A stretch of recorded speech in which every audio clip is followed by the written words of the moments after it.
L'école pas comme les autres. Il était une fois, dans la petite ville de Plumeville, une école vraiment très spéciale. Son nom, l'école pas comme les autres.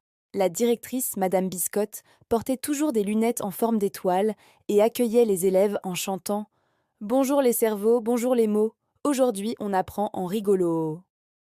Les enfants adoraient venir ici, car chaque journée était une aventure différente. Dans la classe de CE1, il y avait Zoé, qui riait tout le temps, Titouan, le champion de grimaces, Nina, la rêveuse, et Jules, le roi des bêtises, toujours prêt à inventer une catastrophe. Leur maître s'appelait Monsieur Rigolus, et il portait bien son nom. Le lundi, il n'y avait pas de maths normales. Aujourd'hui, annonça Monsieur Rigolus, on va apprendre les additions avec des crêpes.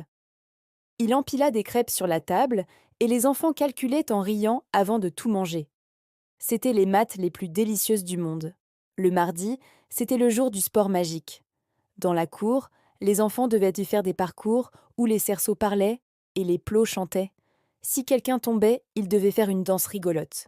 Zoé tomba exprès, et bientôt, la cour entière devint une piste de danse. Magnifique! Vous avez inventé le sport du rire. Le mercredi, c'était le jour des sciences folles.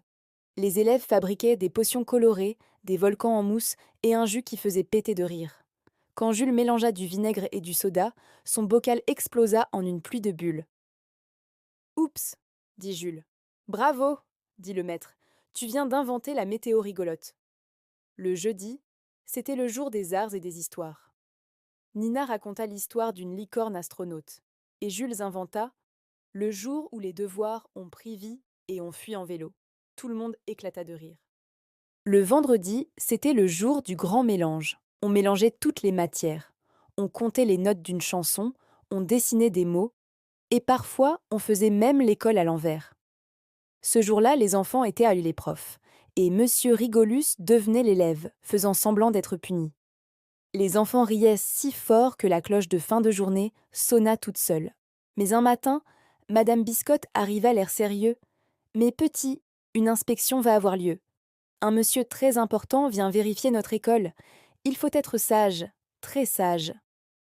L'inspecteur arriva avec un grand costume gris et une moustache stricte. Bonjour, je viens voir si cette école fonctionne normalement. Monsieur Rigolus tenta un sourire. Bien sûr, monsieur, aujourd'hui nous faisons une leçon spéciale. Mais Zoé, Titouan et Jules avaient une idée. Pendant que l'inspecteur écrivait, ils chuchotèrent. Et si on lui montrait notre vraie école? D'un coup, la classe se transforma en fête. Les cahiers dansaient, les enfants chantaient, et même le tableau fit des clins d'œil. L'inspecteur se leva brusquement. Mais, qu'est-ce que c'est que ce cirque? Zoé ajouta, ici on apprend en riant. Et Jules. Et en ratant aussi, mais toujours avec le sourire. L'inspecteur les regarda longtemps. Puis, lentement, un petit sourire se dessina sous sa moustache. Il feuilleta leur cahier. Et à sa grande surprise, les enfants savaient tout.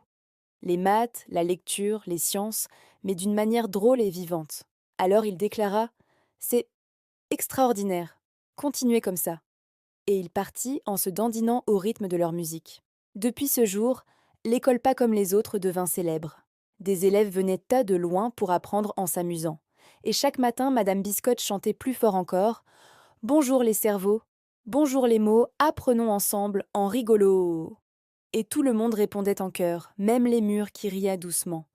À l'école pas comme les autres, on apprend avec le cœur.